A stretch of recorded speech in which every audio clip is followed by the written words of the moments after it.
శ్రావణ్ కుమార్ గారు నేను కారులో వస్తున్నప్పుడు మాట్లాడుకున్నాం.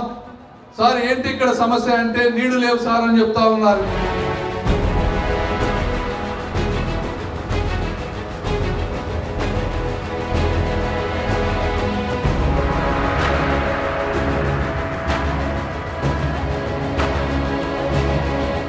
మొట్టమొదటిగా దాన్ని మేము తీసుకుంటాం, నీటి సమస్య తీర్చే ప్రణాళిక తీసుకుంటాం, ఇళ్ల పట్టాలు పెంచుతాం, ఇళ్లు కట్టేయడానికి మనస్ఫూర్తిగా మేము కృషి చేస్తామని మీ అందరికీ తెలియజేసుకుంటా ఉన్నాను.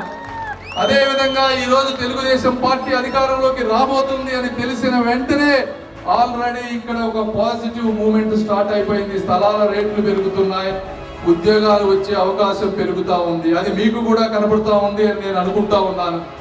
కాబట్టి మీ బాధ, మీ క్షోభ, మీ ఆవేదన మేము అర్థం చేసుకున్నాం. ఒక 40-50 రోజులు ఆగండి, అద్భుతంగా ఈ ప్రాంతం ఉండబోతోంది.